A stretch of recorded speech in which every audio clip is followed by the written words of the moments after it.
오늘 본문 말씀은 내가 복음을 부끄러워하지 아니하노니 라는 말로 구절로 시작을 합니다.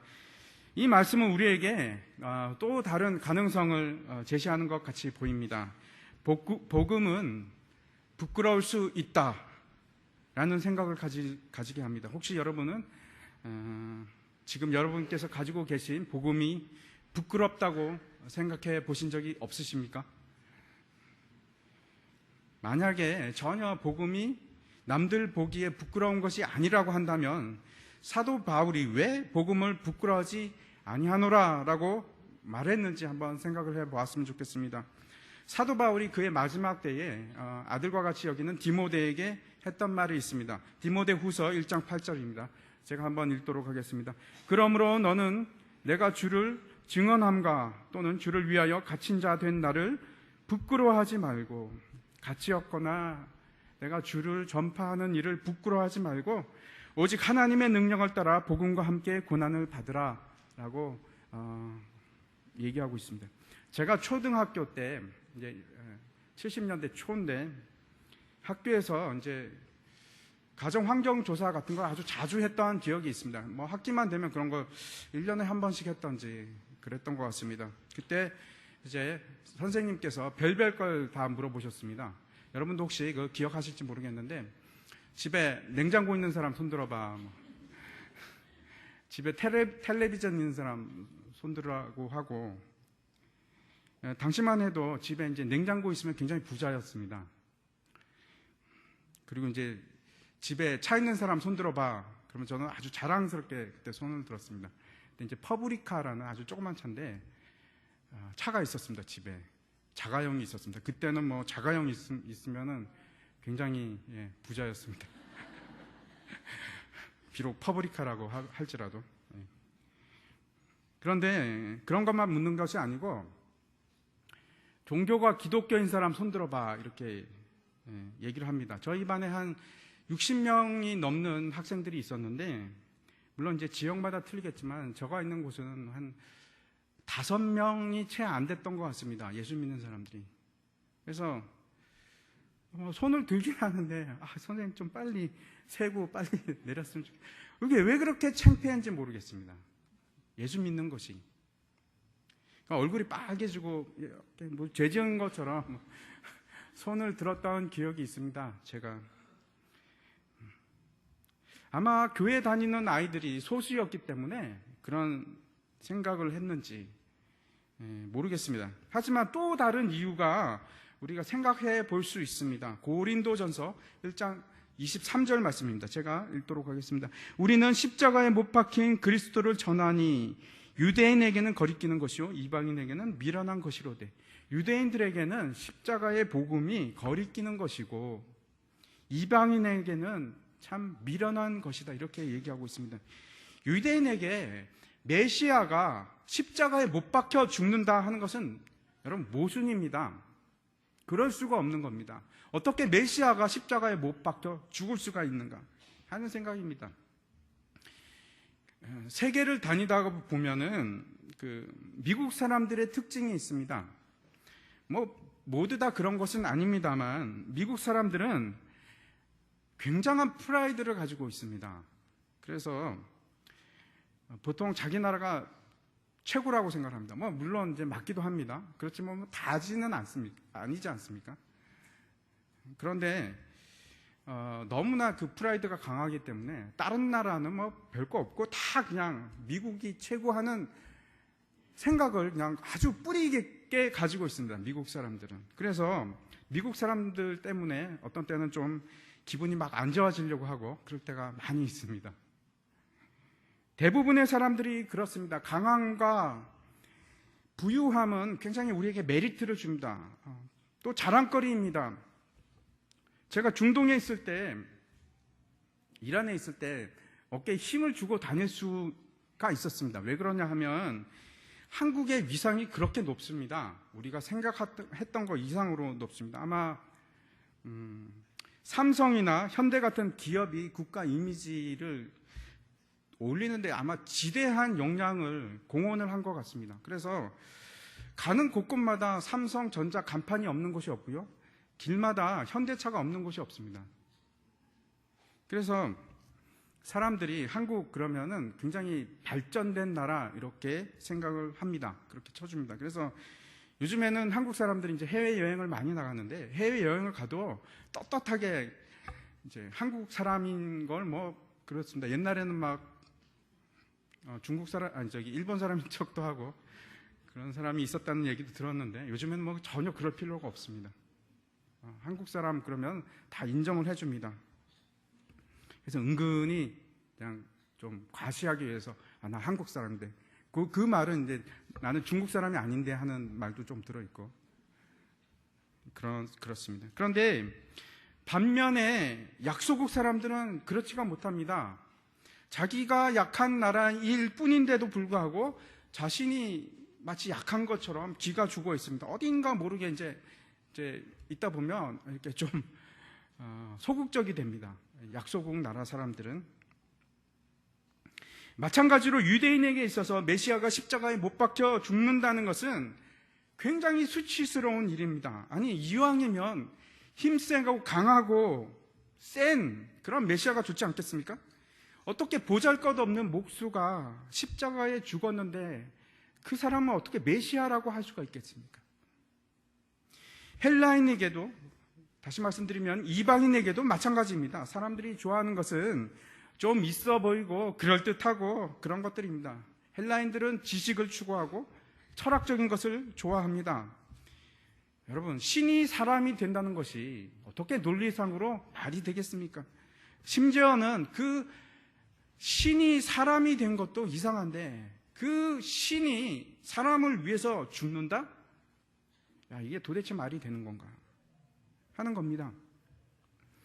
오늘날도 마찬가지입니다. 21세기이고 과학이 고도로 발달된 인간의 지식이면 무엇이든지 다 해결할 수 있을 것 같은 그런 사회가 되었습니다. 그런데도 불구하고 아직도 신에 대해서 얘기하고 창조론을 얘기한다는 것이 얼마나 우스운 일인지 아십니까? 하나님을 찾는다는 것이 참 미련하게 보이는 세상이 되었습니다. 이런 생각들이 사회 전반에 다 퍼져 있습니다. 학교에서는 아주 어릴 때부터 진화론을 가리키는데 그렇지 않고 창조론을 주장하는 것은 얼마나 비합리적이고 또 사람이 좀 우스워 보이는지 여러분 그런 세대가 되었습니다. 만약에 복음이 능력으로 나타나서 세상 사람들이 말하는 소위 힘으로 보여줄 수만 있으면 뭐가 부끄럽겠습니까? 그래, 네가 복음을 안 믿어? 이렇게 맛 좀 봐라. 짠 하면 막 기적이 일어나고. 예수님 잘 믿으면 막 복이 굴러 들어오고 돈도 잘 벌고 사업도 잘 되고 모든 사람이 다 부러워한다면 복음이 뭐가 부끄럽겠습니까? 전혀 부끄러운 것이 아니겠죠. 세상 모든 사람들이 다 그 복음 나도 좀 주십시오. 나도 좀 주십시오. 그렇게 할 것입니다. 그런데 사도 바울은 그 아들과 같은 디모데에게 이렇게 말합니다. 하나님의 능력을 따라 복음과 함께 고난을 받으라. 디모데 후서에서 이렇게 얘기를 합니다. 여러분 이상하지 않습니까? 모순된다고 생각되지 않으십니까? 하나님의 능력을 따라 천지를 창조하신 하나님께서 능력을 주시는데 그런 힘을 가지고 우리가 세상을 나가서 정복하고 세상을 통치하고 높은 위치에 올라가서 호령을 하고 그래야지 맞을 것 같은데 그게 하나님의 능력인데 그런데 뭐라고 하는지 하면은 어찌된 것인지 하나님의 능력을 따라서 고난을 받으라고 합니다. 하나님께서 계속해서 능력을 부어주시는데 어떻게 그 능력이 있음에도 불구하고 고난을 받는다는 얘기를 하는 것입니까? 지금? 여러분 이 말은 하나님께서 주시는 능력으로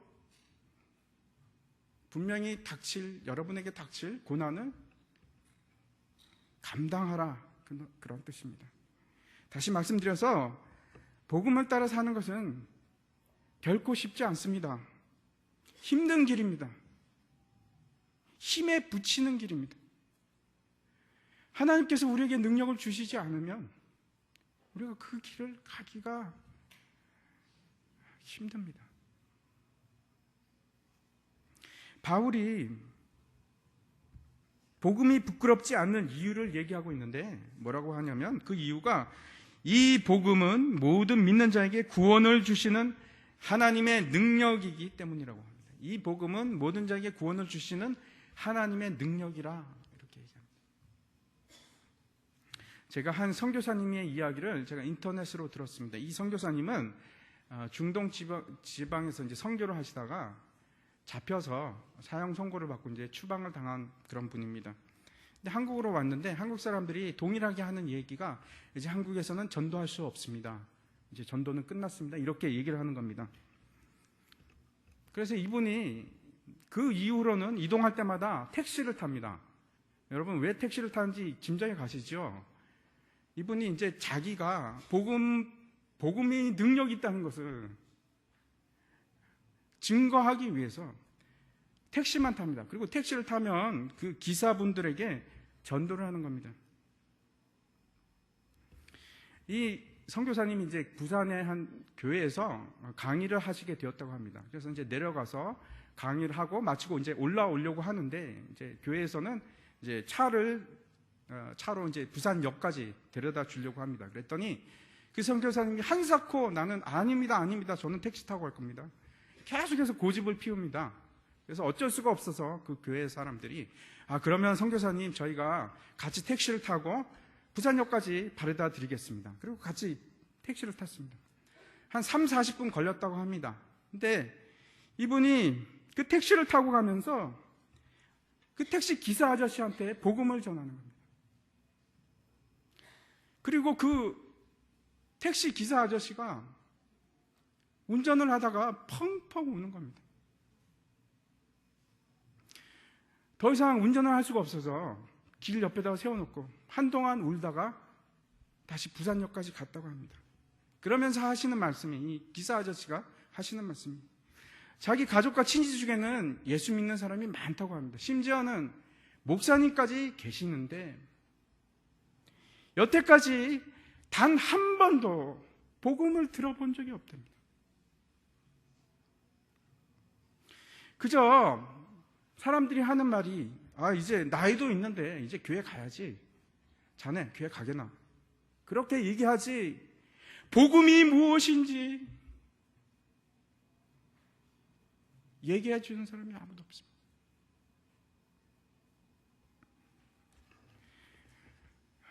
많은 사람들이 복음을 아는 것처럼 얘기하지만 복음을 모릅니다.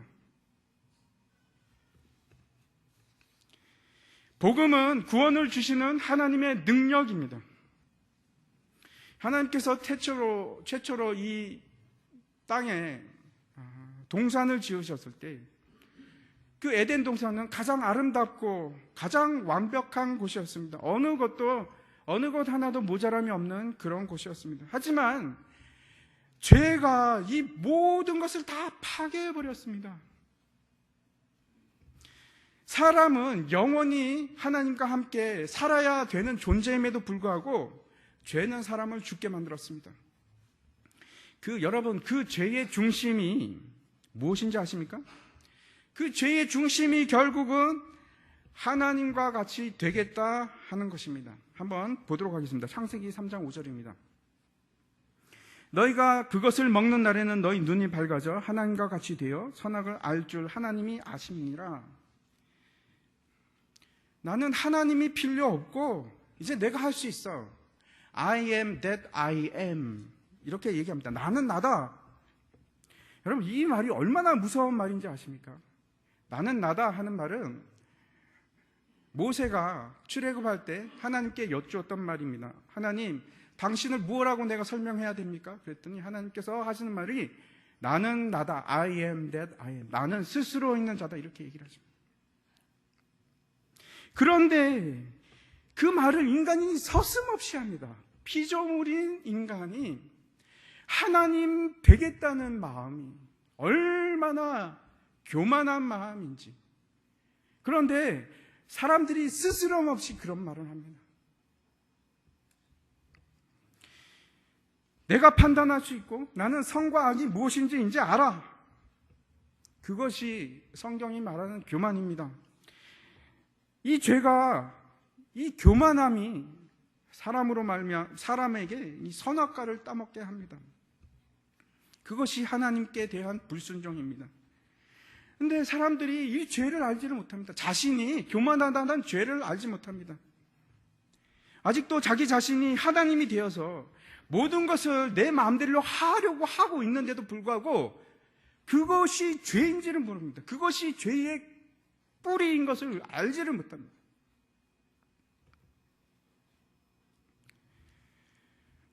성경에 이스라엘 백성에 대해서 계속해서 말씀하시는 것입니다. 교만한 백성이, 교만한 백성이. 그 교만하다는 것이 결국 다른 말로 뭐라고 또 말씀하시냐면 그 교만함이 우상숭배입니다. 우상숭배는 여러분 다른 것이 아닙니다. 하나님 외에 다른 것을 신으로 두는 그 자체를 우상숭배라고 합니다. 여러분, 교만한 사람은 하나님이 필요 없다고 하고요. 교만한 사람은 기도하지 않습니다. 교만한데 하나님이 필요가 없는데 기도를 하겠습니까? 기도하지 않습니다. 교만한 사람은 하나님을 두려워하지 않습니다. 그냥 내가 가끔 필요할 때 하나님 나를 도와주시면 됩니다. 이렇게 생각하는 사람들입니다. 교만한 사람은 절대 하나님을 내 마음의 주인으로 모시지 않습니다. 내 마음의 주인은 끝까지 나가됩니다. 그것이 여러분과 저입니다. 시편 1편의 1절입니다. 우리가 잘 알고 있는 구절입니다. 복 있는 사람은 악인들의 꾀를 따르지 아니하며 죄인들의 길에 서지 아니하며 오만한 자의 자리에 앉지 아니하고 라고 얘기를 합니다. 여기서 복 있는 자에 대해서 반대로 한번 멸망당할 자로 바꾸고 한번 생각해 보시기 바랍니다. 멸망당할 자는 악인의 꾀를 따라갑니다. 이 악인의 꾀라는 것이 무엇인가 하면 악인의 꾀는 사람의 생각을 악인의 꾀라고 지금 번역하고 있습니다. 사람의 꾀입니다. 사람의 꾀는 무엇인가 하면 하나님과 상관하지 않는, 하나님과 상관없는 모든 생각을 악인의 꾀라고 지금 얘기하고 있습니다. 하나님하고 관계가 끊어지는 겁니다. 그런 사람들은 단계가 올라갑니다. 두 번째 단계로 갑니다. 두 번째 단계로 가면 죄인들의 길에 서게 됩니다. 여러분, 죄인들의 길이라는 것은 모든 사람들은 어떤 목적지를 향해서 가게끔 되어 있습니다. 그 앞을 바라보고 가야 되는데 죄인들의 길이라는 것은 그 뜻이 어떤 것이냐면 그 목적지를 가는 것이 아니고 옆으로 이렇게 비껴나가는 것을 죄인들의 길, 목표를 벗어났다 하는 뜻입니다. 그것이 죄인들의 길입니다. 그래서 점점 가는데 하나님과의 관계가 끊어지면서 내가 그 다음에 가는 것이, 위치하는 것이 어떻게 되냐면 점점점 길을 벗어납니다. 그것을 죄인들의 길이라고 합니다. 근데 그것으로 끝나지 않고 3단계가 있습니다. 세 번째 단계는 어떻게 되냐면 오만한 자들의 자리에 앉게 됩니다. 여러분, 오만한 자의 자리라는 것은 무슨 뜻이냐면 교만을 얘기합니다. 하나님을 없다 하는 것이 오만한 자의 자리라는 뜻입니다. 하나님이 어디 있느냐? 난 이제 더 이상 하나님이 필요 없어. 내가 하면 됐지 하는 것이 바로 오만한 자의 자리입니다. 그래서 자기 자신이 주인이 되는 겁니다. 그것이 오만한 자의 자리이고 그 사람은 멸망당할 자입니다. 멸망당할 자. 제가 말씀드리는 것은 여러분 중에 이렇지 않은 사람이 있습니까? 저도 그렇습니다. 사람이 하나님을 마음에 두기를 싫어합니다. 그렇게 도저히 가망성이 없는 우리의 영혼이 죽어버렸는데 하나님께서 몸소 우리의 몸을 입고 죄인의 몸을 입고 이 땅에 오신 겁니다. 왜 그러셨습니까? 하나님이 세상을 이처럼 사랑하사 독생자를 주셨으니 이는 저를 믿는 자마다 멸망치 않고 구원을 주시기 위해서 하나님께서 그 일을 하셨습니다. 우리를 사랑하기 때문에. 그리고 그 독생자는 이 땅에서 모든 죄와 죄악들에 대한 모든 형벌들을 다 처리하십니다. 예수님은 저와 여러분의 죄책을 스스로 지시고 감당하셨습니다. 여러분, 그것이 복음입니다. 그런데 이 복음은 어마어마한 능력을 가지고 있습니다. 죽은 영혼을 살릴 뿐만 아니고 사람을 변화시키고 더 놀라운 것은, 여러분, 더 놀라운 것은 이 복음은 그렇게 죄인 된 우리를 영화롭게 만들어 갑니다. 그런데 사람들이 이 복음을 사용하지 않습니다. 그냥 복음은 죽을 때 천국 가기 위한 티켓 정도로 생각을 합니다. 약 탁탁 접어서, 잘 접어서 책상 서랍에 넣어놓고 그리고 잊어버립니다. 복음은 여러분 그런 것이 아닙니다. 우리가 이 땅을 살아가기 위해서 구원을 이루시는 하나님의 능력인 이 복음이 반드시 우리에게 필요합니다. 여러분, 복음은 우리의 삶과 동떨어져 있는 어떤 그런 것이 아닙니다. 옛날에 영국에서 대서양을 건너서 미국으로 가기 위해서는 한 4일 정도, 배를 타고 한 4일 정도가 걸린다고 합니다. 근데 영국의 한 젊은이가 가난했습니다. 그래서 이 젊은이가 이제 신대륙으로 가서 자기의 꿈을 이루겠다 이렇게 결정을 합니다. 그리고 이제 막 돈을 모읍니다. 미국으로 갈 수 있는 여객선 표를 사기 위해서. 그래서 가진 것을 다 모아서 딸딸 긁어서 표를 샀습니다. 4일 동안 이제 가는데 문제는 표를 샀는데 나머지 돈이 하나도 없는 겁니다. 음식을 사 먹을 수 있는 돈도 하나도 없었습니다. 그래도 이렇게 생각합니다. 4일 정도야 내가 꼭 참고 가면 되지. 그리고 미국에 가서 내가 열심히 돈을 벌리라. 이렇게 생각합니다. 하루 이틀 3일을 지납니다.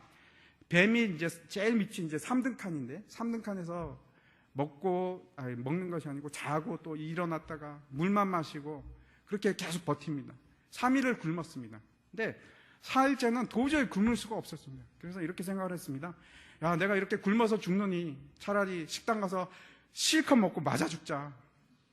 그리고 이제 식당으로 올라갔습니다. 그리고 막 정신없이 막 먹었습니다. 그런데 문제는 그 이후에 생겨납니다. 밥을 다 먹었는데 아무도 돈 달라는 얘기를 하지 않는 겁니다. 그래서 너무 이상해서 옆에 있는 사람에게 물어봤습니다. 저 실례한데 왜 저 돈을 안 받죠? 그랬더니 그 옆에 있는 사람이 신기하다는 듯이 쳐다보면서 아니 그 표 안에 밥값까지 다 포함되어 있어요. 그렇게 얘기를 하는 겁니다. 그 청년은 자기가 가지고 있는 그 표가 어떤 권한이 있었는지 전혀 모르고 있었던 겁니다. 그래서 쫄쫄 굶었던 겁니다. 마찬가지입니다. 예수를 믿는다고 하지만은 많은 사람들이 사실 복음이 뭔지를 모릅니다. 그것이 왜 능력이 있는지도 모릅니다. 그것을 사용하려고 생각도 하지 않습니다. 제가 말씀드리는 것은 복음을 단지 지식으로만 알고 경험으로는 전혀 모르는 사람들이 너무나 많이 있기 때문에 그렇습니다. 그냥 지식으로 알고 그냥 교회에서 그래 예수님께서 나를 위해서 돌아가셨지 그게 복음이지 그리고 더 이상 신경 쓰지 않고 서랍에 넣어둡니다. 하지만 그렇지 않습니다. 복음은 실체입니다. 여러분 복음을 삶 속에서 경험하셔야 됩니다. 복음을 적용하시고 복음대로 살아가시고 그 속에서 놀라운 것들을 발견하시고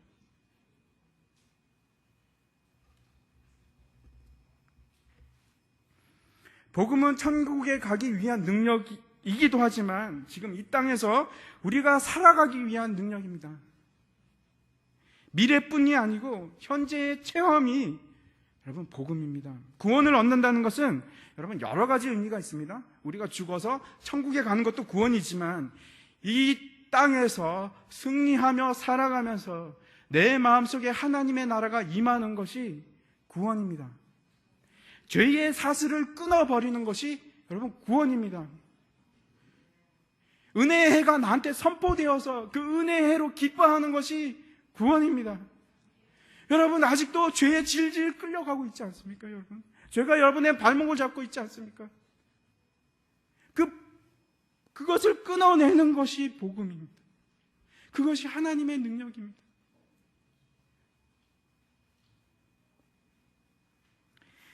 이 복음이 우리에게 구원을 이루게 하는 방법이 있습니다. 그것을 우리가 믿음이라고 합니다. 믿음. 많은 사람들이 오해하는 바가 있습니다. 먼저 믿음은 모든 사람에게 주어지는 것은 아닙니다. 어떤 사람은 믿음을 마치 이런 것처럼 생각합니다. 우리가 지하철을 타고 가면 이렇게 생각을 합니다. 이 지하철이 쇠로 돼 있는데 바퀴가 빵꾸가 나겠어? 내가 틀림없이 목적지까지 갈 것이야. 그것이 믿음이라고 생각합니다. 그렇지 않습니다. 그것은 믿음이 아닙니다. 성경이 말하는 믿음이 아닙니다. 잘 되겠지. 어떤 때는 잘 될 거야. 잘 됐겠지. 믿습니다. 믿어야지. 하는 것을 성경이 말하는 믿음이라고 얘기한 적이 없습니다, 여러분. 성경이 말하는 믿음은 언제나 신뢰함이고, 성경이 말하는 믿음은 언제나 의지함입니다. 누구를 의지하는 것입니까? 예수 그리스도를 의지하는 것이 믿음이고, 예수 그리스도를 신뢰하는 것이 믿음입니다. 그 외의 모든 것은 우리가 믿음이라고 얘기하지 않습니다. 여러분, 무의식적이거나 어떤 희미한 어떤 대상을 내가 믿는다고 할 수가 없습니다. 우리의 믿음의 대상은 언제나 분명하고 언제나 명확합니다. 예수 그리스도 그분이십니다. 이 믿음은 다시 한번 말씀드립니다. 모든 사람에게 주어지는 것이 아닙니다. 하나님의 선물입니다. 즉 그의 사랑하심을 입은 자들에게만 주어집니다. 그리고 이것은 다른 것에 있는 것이 아니고, 믿음은 언제나 예수 그리스도 안에서만 나타납니다. 그래서 예수 그리스도를 통하지 않고는 그 어떠한 것도 우리가 믿음이라고 말하지도 않고 우리가 믿음을 가졌다고 얘기할 수도 없습니다. 우리 오늘 본문에 있는 17절을 다시 한번 읽어보도록 하겠습니다. 제가 읽도록 하겠습니다. 복음에는 하나님의 의가 나타나서 믿음으로 믿음에 이르게 하나니 기록된 바 오직 의는 믿음으로 말미암아 살리라 함과 같으니라. 복음에 하나님의 의가 나타납니다. 이 의라는 것은 여러분 하나님의 공의, 하나님의 거룩하신 하나님의 속성을 얘기하는 것이 아닙니다. 그런 것이 아니고 하나님께서 한 의를 나타내 주셨는데 그것은 우리가 전혀 생각하지도 못하고 이해할 수도 없었던 그런 전혀 다른 것입니다. 로마서 3장 21절을 한번 보도록 하겠습니다. 제가 읽겠습니다. 이제는 율법 외에 하나님의 한 의가 나타났으니 율법과 선지자들에게 증거를 받은 것이라. 이것이 갑자기 나타난 것은 아닙니다. 없었다가 새로 생겨난 것은 아닙니다. 있었지만 마치 비밀스럽게 쌓여있던 것입니다. 그런데 이것은 율법과는 다른 것입니다. 하나님의 한 의가 나타났는데 이 의는 예수 그리스도를 통한 십자가로 말미암아 우리에게 완전히 드러납니다. 그 의가 무엇인지, 이 의는 전혀 세상이 말하는 강함을 통해서 드러나지 않고, 제가 다시 한번 말씀드리겠습니다. 이 복음은 여러분이 생각하는 그러한 강함을 통해서 우리에게 나타나는 것이 아니고 나의 약함을 통해서 나타납니다.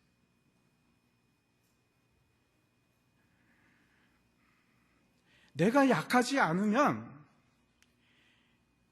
내가 정말로 교만하면 나타나지 않습니다. 내가 온전히 낮아질 때 드러나는 하나님의 능력을 복음이라고 합니다.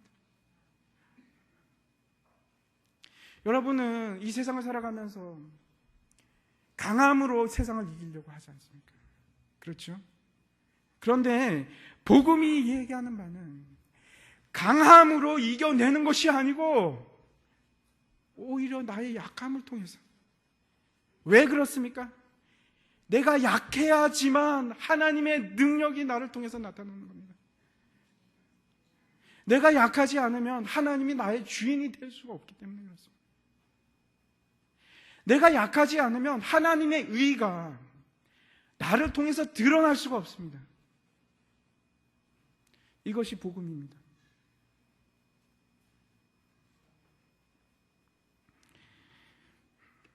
이 약함을 받아들이는 것을, 하나님의 의를 받아들이는 것을 우리는 믿음이라고 합니다. 믿음에 대해서 우리가 반드시 기억할 것이 있습니다. 이 믿음은 우리에게 구원을 조건으로 주신 것이 아닙니다. 절대로 착각하지 마시기 바랍니다. 네가 믿어? 그러면 내가 너한테 구원을 줄게 하고 하나님께서 우리에게 조건으로 믿음을 주신 것이 아니고 뭐라고요? 선물로 주셨습니다. 그래서 우리는 믿음 때문에 나의 공로나 나의 자랑이나 나의 어떤 의가 드러날 수 있는 전혀 방법이 없습니다. 만약에 믿음으로 내가 드러나거나 믿음으로 내 공로가 생겨나거나 믿음으로 내 어떤 행위가 만들어진다고 하면 여러분 그것은 성경이 말하는 믿음이 절대로 아닙니다. 절대로 아닙니다. 나에게는 아무런 공로가 없는 것이 믿음입니다.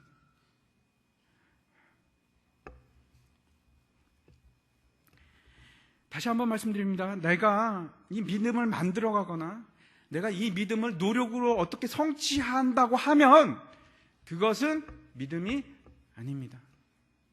그러면 믿음은 어떻게 만들어집니까? 오늘 본문 보시기 바랍니다.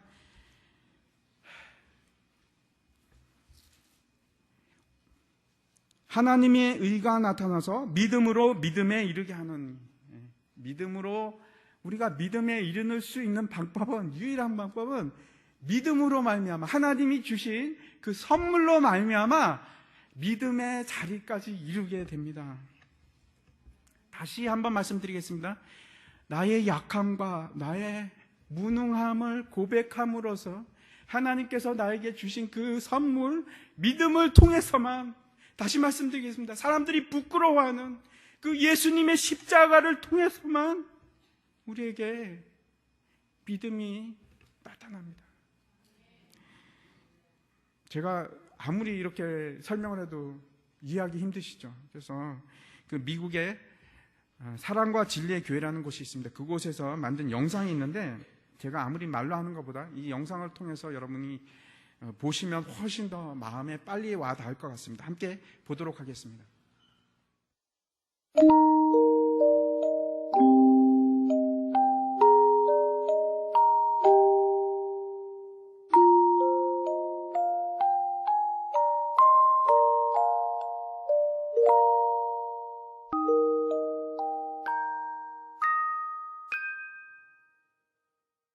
어렸을 때부터 주일을 안 가면 안 되는 가정에서 자라서 계속 그렇게 자랐어도 하나님을 만나지 못했어요. 복음을 듣지 못했고 십자가를 몰랐어요.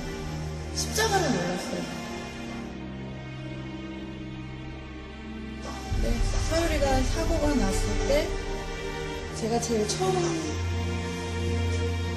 생각했던 분이, 제가 제일 처음 한 말이, 선생님 잘못했습니다.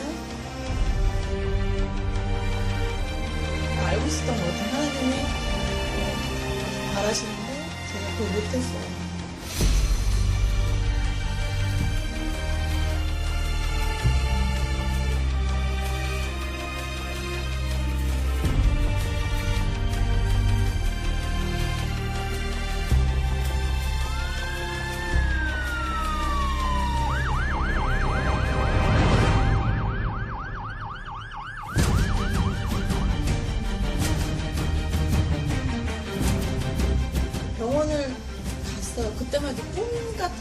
아이가 물에서 제가 밴드 올렸을 때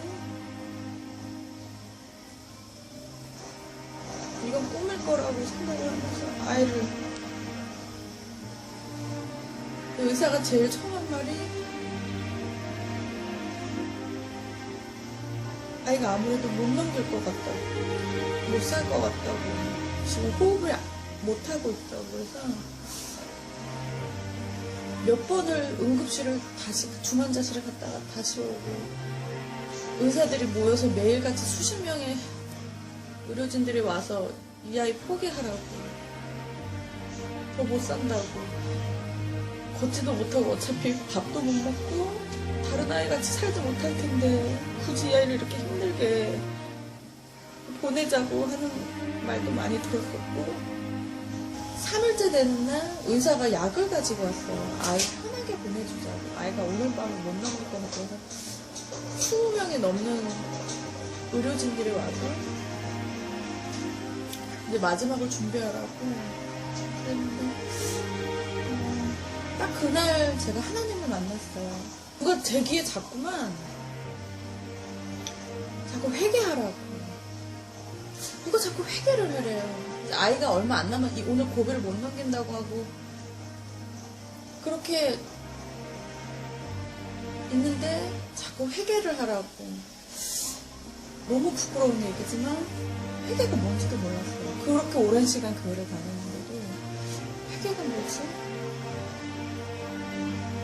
근데 이제 회개할 마음을 먹고 나니까 자식을 위해서 뭘 못하겠어요. 아이가 내 앞에서 오늘을 못 넘긴다고 하면 당장 이 아이를 볼 수 없을 거라는 상상을 할 수 있는 부모는 없을 거라고 생각해요. 그래서 제가 회개하는 마음을 가졌더니 무릎을 꿇으라 그래요. 누가 자꾸 무릎을 꿇어라 무릎을 꿇어라 그러는데 이 중환자실은 미국은 전부 통일이에요. 근데 제가 그때도 저는 사람의 생각을 하고 있더라고요. 그 상황에서도 내가 어떻게 여기서 무릎을 꿇어 이렇게 사람이 많아 보는 분들이 많은데 제가 그렇게 교만했었더라고요. 근데 서열이를 한번 바라봤는데 내가 이 아이를 위해서 뭘 못할까 싶어서 무릎을 꿇어주는 것부터 제가 너무 잘못했던 거 하나님 정말 잘못했던 그렇게 한 시간을 그냥 정말 울었나봐. 제가 어떻게 울었는지. 근데 의사가 한 시간에 저희 남편이 저를 막 흔드는 거예요. 저는 몰랐어요. 누가 왔는지도 모르고 오늘을 못 넘기겠다고 하던 의사가 자기한테 1분만 시간을 달라고 그랬더니 조그만 약을 가지고 와요. 그래서 그 약을 주고 그 아이가 그날 살았어요.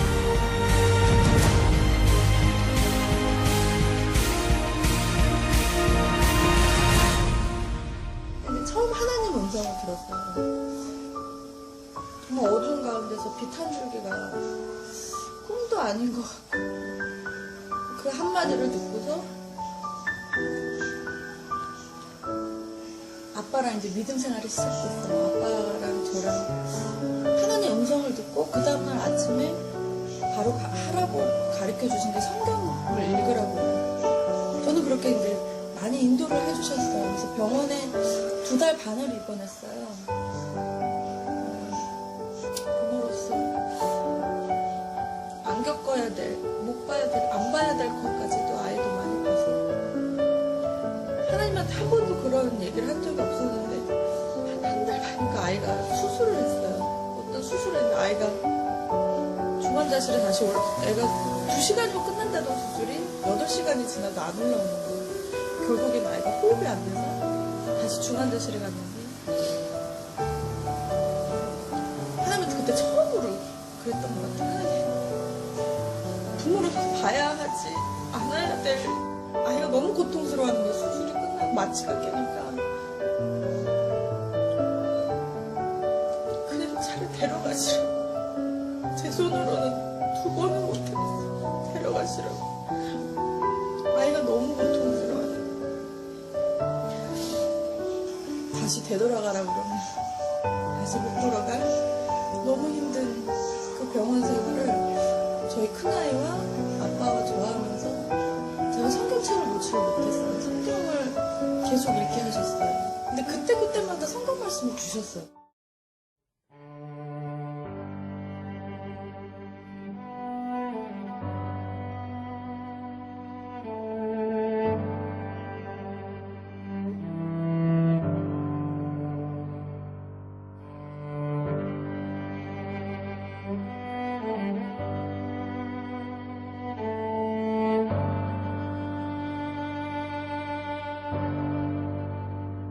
제가 말하고 싶은 하나님의 은혜, 정말 하나님의 은혜.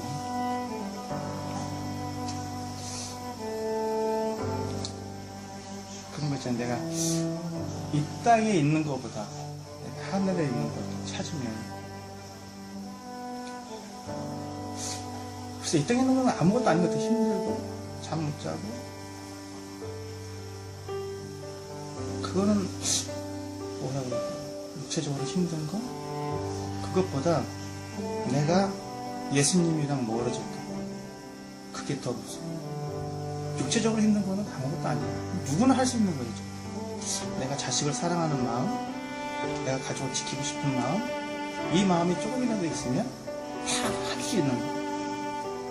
허나 내가 이 땅에 소망을 두지 않고 내가 하늘에 소망을 두는 순간, 이건 기쁨이에요. 기쁨. 하시는 게 얼마나 기쁨, 보고 있는 게 얼마나 기쁨, 떠날 수도 있는 하나님 남겨주신 그 순간이 얼마나 기쁨. 내 가족을 보신다.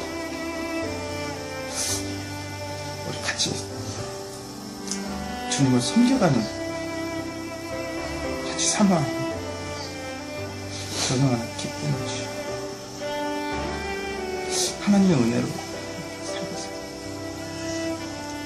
근데 하나님은 항상 지금까지도 저희를 많이 이렇게 걷게 하신 것 같아요. 항상 저희 곁에서, 그러니까 굉장히 강하게 저희를 붙들어 주셨고요. 은혜인 것 같아요. 그거는 은혜라고 밖에는 말씀을 못 드릴 것 같아요. 하나님이 그렇게까지 저희를 붙들어 주시지 않았으면 아마 여기까지 못 왔을 것 같아요. 아빠랑 저랑 또 주님이 어느 날 저한테 이렇게 물어보시더라고요.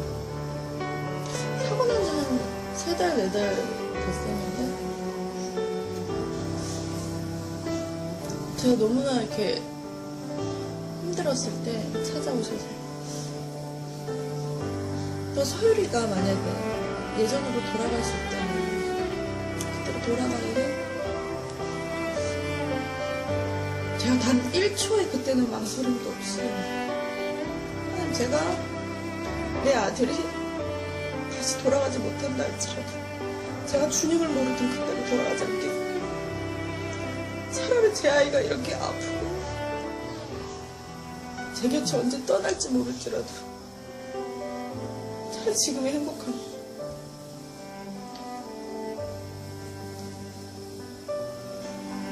근데 지금 그 마음은 아직 있어요. 정말 하나님, 이 아이를 데려가셔도,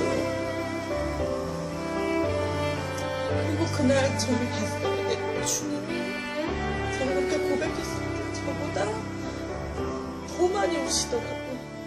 제가 가슴 아픈 것보다 우리 서희를 더 많이 사랑하시고, 나중에 알았어요. 이 아이는 내 아이가 아니고 하나님의 자식이구나.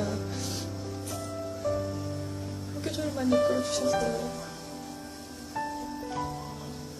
이게 정말 세상적으로 봤을 때는 사람들이 참 불쌍하다 라고 생각하겠지만은, 그거는 아닌 것 같고요. 항상 기쁜 마음으로 살고 있습니다. 주님 만나서 너무 기쁘고 감사하고, 그래서 이게 또 이 좁은 문 좁은 길로 간다는 게 참 외로운 길 같아요. 저희랑 생각이 맞지 않는 분들도 많고, 내가 어떻게 가야 되는 건지도 잘 모르고, 내가 가는 길이 맞나 하는 것도 생각하고 있지만, 이렇게 목사님들이 이렇게 오셔갖고 저희 교회 또 위로해 주시고 각자가 좀 위로해 주시면 그게 얼마나 힘이 되는지 몰라요. 또 그 힘 없고 또 달려가다가 또 지치면 또 다른 목사님 또 오셔가지고 또 힘주시고 옆에서 또 힘주시고 우리 목사님 힘주시고 그러니까 또 그렇게 또 외롭지만은 않네요. 저는 생각해보니까.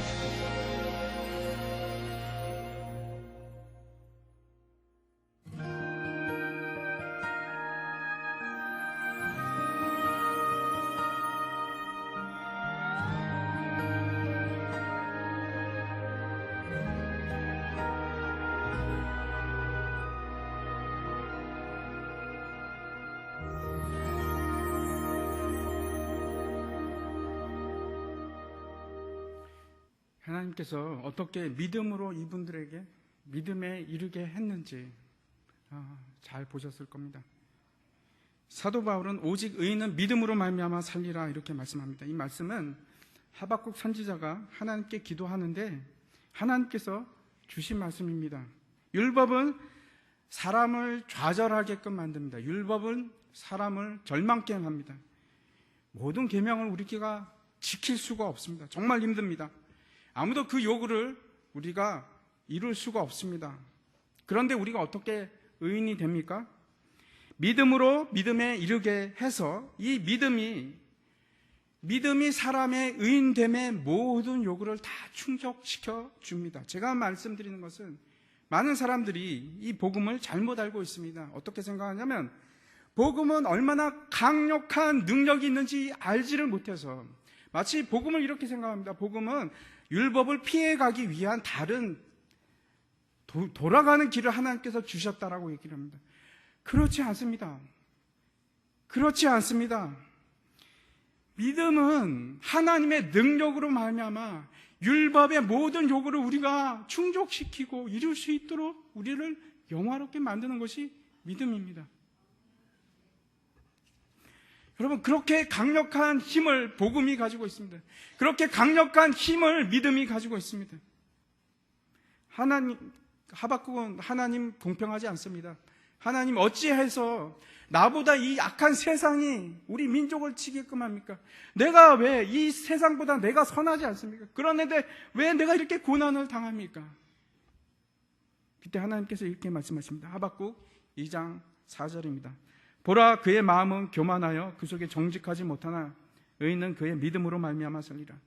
결국 교만한 자, 정직하지 못하다는 것은 그 마음에 두 마음을 품는 것입니다. 하나님도 두고 세상도 두고. 내가 그 사람들을 결국은 다 심판하리라. 그러나 믿음으로 말미암은 의인들, 믿음을 통해서 의롭게 된 자들은 내가 구원하겠다. 이렇게 말씀하십니다. 여러분, 세상은 심지어는 이 의인들을 죽일 수도 있습니다. 하지만 결단코 이 세상은 우리를 하나님의 사랑으로부터 끊을 수는 없습니다. 우리의 육신의 생명을 가져갈 수도 있습니다. 하지만 우리의 영원한 생명은 절대로 끊지 못합니다. 우리를 하나님의 사랑으로부터 끊을 자는 아무도 없습니다. 제가 여러분에게 권면드립니다. 복음으로, 믿음으로 우리가 함께 세상을 이겼으면 좋겠습니다. 이 교회에서, 우리가 소망교회에서 여러분 힘을 내시기 바랍니다. 아무리 오늘 동영상을 보자 서유리 아빠 엄마를 생각해 보시기 바랍니다. 그것을 극복하는 그 믿음이 있습니다. 여러분,